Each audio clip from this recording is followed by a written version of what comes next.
नमो अर्हंताणं, नमो आयर्याणं।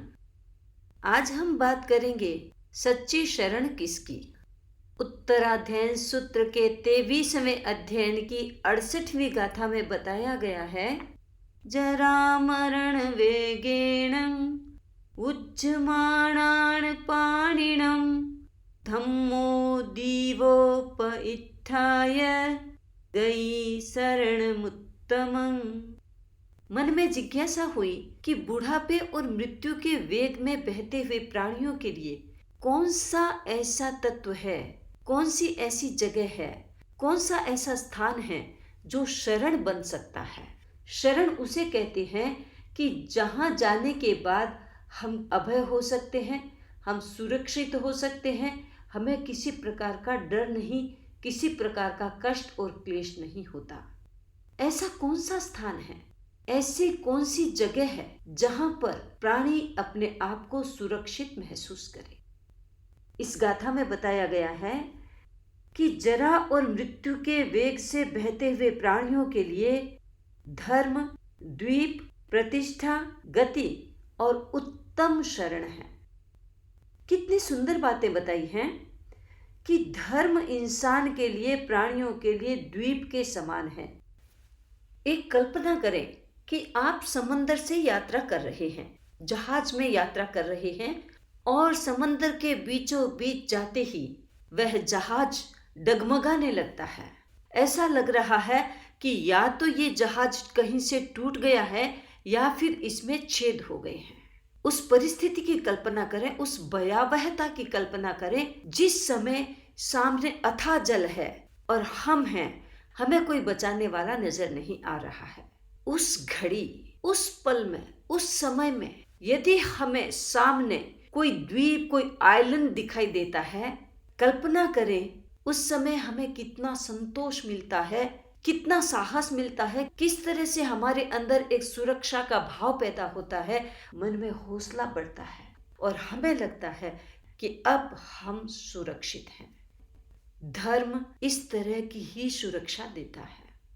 इंसान के जीवन की नौका जब लड़खड़ाती है, बुढ़ापा आता है, बीमारियां आती हैं, परिवार के जवान लोग अपने अपने में मशगूल हो जाते हैं, उस समय में अकेला बैठा इंसान क्या सोचता है? दुखी हो रहा है, क्लेश भीतर में पैदा हो जाता है और कई कई बार तो इंसान मरने की कामना करता है। एक बार हम यात्रा में थे, एक महिला हमारे पास आया करती थी, उसकी सास भी उसके साथ आया करती थी। वो बूढ़ी सास इतनी परेशान रहती, जब भी आती वो कहती, महाराज साहब, भगवान मुझे उठा ले, मेरी बारी कब आएगी, मैं अब जीना नहीं चाहती हूँ, भगवान मुझे उठा ले। इंसान मरने की कामना करता है उस जगह जो परिस्थिति सामने है, उस परिस्थिति में यदि सत्चिंतन अपना रखता है तब परिस्थिति समस्या नहीं बनती। हर एक इंसान के पास कोई न कोई मंत्र होता है, हर एक इंसान के पास गुरु का नाम होता होगा, हर एक इंसान के पास कुछ न कुछ धर्म की शिक्षाएं होती होंगी। क्या एकांत में बैठा हुआ इंसान उन चीजों का चिंतन नहीं कर सकता? अच्छी बातों का चिंतन नहीं कर सकता? क्यों दिन भर मरने की ही कामना करता है? लेकिन वह बुढ़ापे का एकाकीपन इंसान को काटता है। उस समय इंसान सोचता है कि मेरे पास कोई बैठे, मेरे से कोई बात करे। और जवान लोगों की जीवन की आपाधापी ही इतनी होती है कि उनको फुर्सत ही नहीं मिलती कि अपने घर में जो बैठे हैं बूढ़े माँ बाप, जो बुजुर्ग लोग हैं, उनके पास घंटा आधा घंटा हर दिन बैठ करके बतियाए। समस्या दोनों ओर से है। समाधान ये है कि इन परिस्थितियों में इंसान क्या सोचे, कौन शरण बन सकता है, कौन त्राण बन सकता है, कौन सही चिंतन करने की प्रेरणा दे सकता है।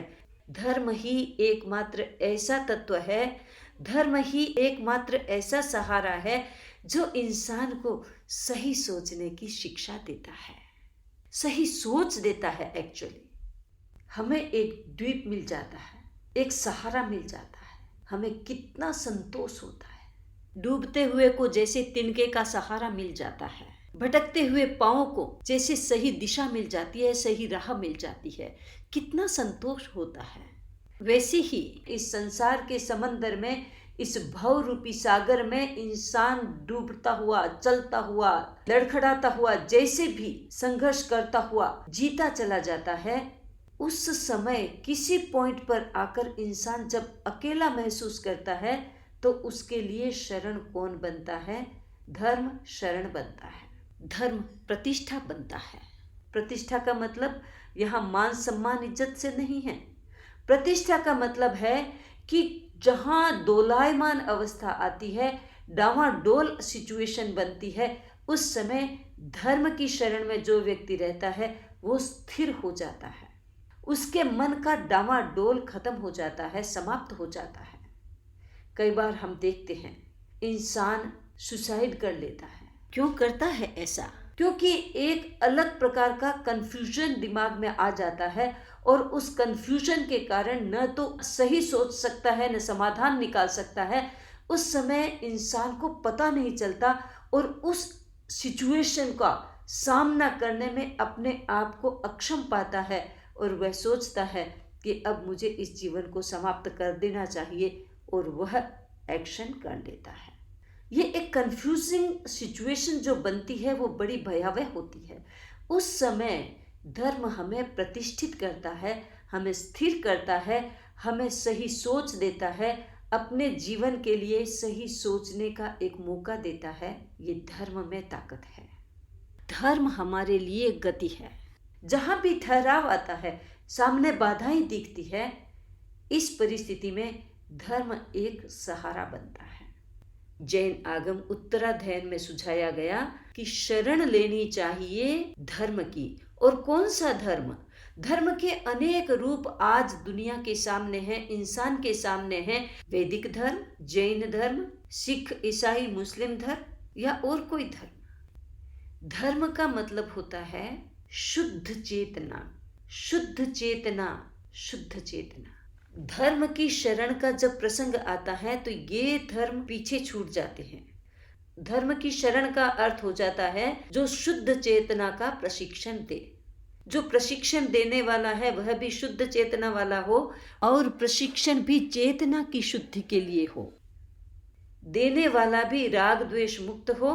जो शरण लेता है, जो सहारा लेता है, उसको भी राग और द्वेष से मुक्त होने की प्रेरणा मिलती रहे।